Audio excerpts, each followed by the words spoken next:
Jharkhand classes में आपका स्वागत है। आज हम इस वीडियो में जेटेट से रिलेटेड बात करेंगे। बहुत बड़ा अपडेट आया हुआ है जेटेट के ऊपर। जेटेट का जो नियमावली है उसमें जल्द ही परिवर्तन होने वाला है। जो पहले से 3.5 लाख विद्यार्थी फॉर्म भरे हुए थे उनका आवेदन कैंसिल हो चुका है और जेटेट में जिला स्तरीय भाषाएं लागू हो चुकी है। इन सारी चीज़ों के बारे में हम लोग विस्तार से जानेंगे इस वीडियो के माध्यम से। चलिए इस वीडियो को शुरू करते हैं।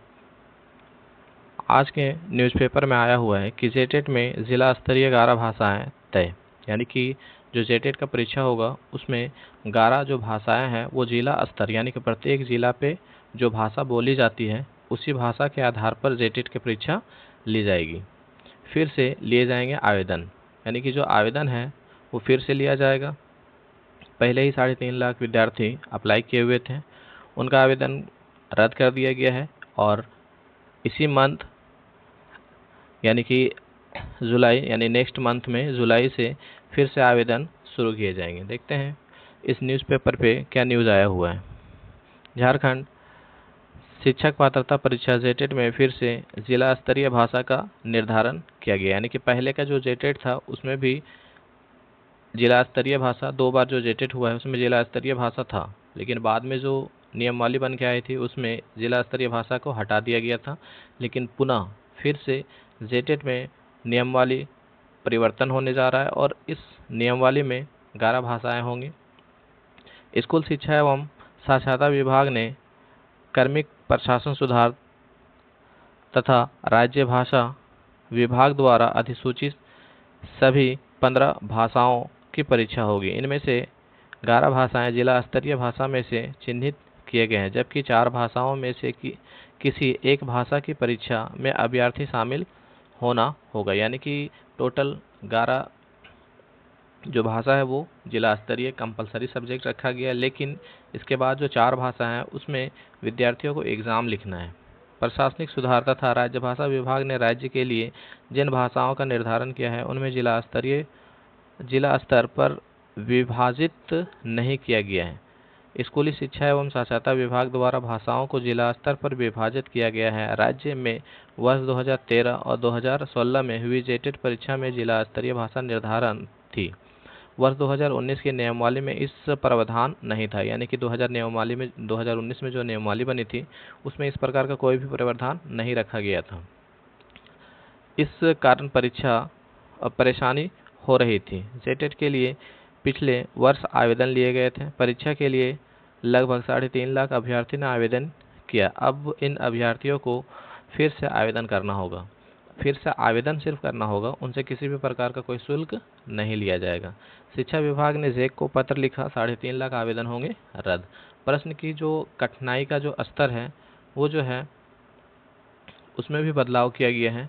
जेटेट में अब कक्षा 1 से 5 के लिए होने वाली परीक्षा के प्रश्न पत्र की कठिनाई का स्तर मैट्रिक या समकक्ष होगी, यानी कि मैट्रिक या तो समकक्ष उसी के क्लास के समांतर रखा जाएगा। वही कक्षा 6 से 8 की परीक्षा के लिए प्रश्न पत्र सरकार द्वारा अनुमोदित पाठ्यक्रम के अंतर्गत कक्षा 6 से 8 के सिलेबस पर आधारित होगा। इसकी कठिनाई का स्तर उच्च माध्यमिक स्तर +2 या समकक्ष होगा, यानी कि 6 to 8 के लिए 6 to 8 क्लास तक का लेवल का हो सकता है या तो फिर ज़्यादा से ज़्यादा 12 क्लास के लेवल का हो सकता है। जो सिलेबस जो होगा वो सीटेट के अनुरूप होगा, यानी जिस तरीके से सीटेट का सिलेबस है उसी तरीके से अब जेटेट का भी सिलेबस जो है वो उसी के अनुरूप होगा। झारखंड शिक्षा पात्रता परीक्षा के सिलेबस में भी अब बदलाव किया गया है। अब केंद्र सरकार द्वारा ली जाने वाली केंद्रीय शिक्षा पात्रता परीक्षा के अनुरूप जेटेट का सिलेबस होगा। फिर से नहीं जमा करना होगा शुल्क। शुरू में ही बताया था कि जेटेट जो फॉर्म भरा जा रहा है उसमें किसी भी प्रकार का कोई शुल्क नहीं लिया जाएगा। जेटेट परीक्षा को लेकर जेक द्वारा पिछले वर्ष आवेदन लिए गए थे। अभ्यर्थी द्वारा परीक्षा के सिलेबस व अन्य बिंदुओं पर बदलाव की मांग की गई थी।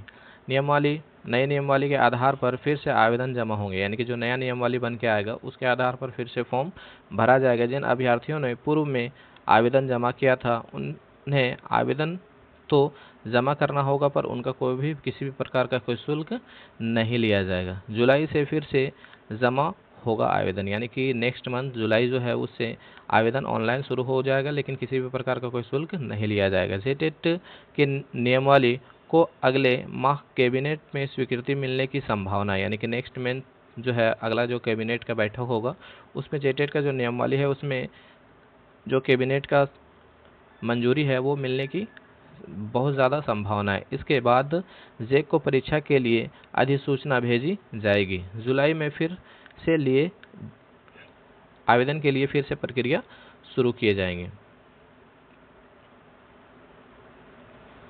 प्रत्येक खंड में पास करने की अनिवार्यता जो थी उसको भी समाप्त कर दिया गया, यानी कि पहले जो था यानी कि पास सेक्शन जो बनाया गया था उसमें प्रत्येक सेक्शन पे पास करना कंपलसरी कर दिया गया था, लेकिन नया जो नियमावली बनने वाला है उसमें किसी भी प्रकार का सेक्शन कट ऑफ नहीं होगा, यानी कि टोटल जो कैटेगरी वाइज और जनरल वाइज जो मार्क्स लेके आना है उसी के आधार पर सबको क्वालिफाई करना है, यानी टोटल सब्जेक्ट को कंबाइन करके पास करना है, ना कि सेपरेट तरीके से। जेटेट के वर्तमान नियमावली में अभ्यर्थी को ओवरऑल पास मार्क के अलावा प्रत्येक खंड विषय में पास मार्क्स लाना अनिवार्य है।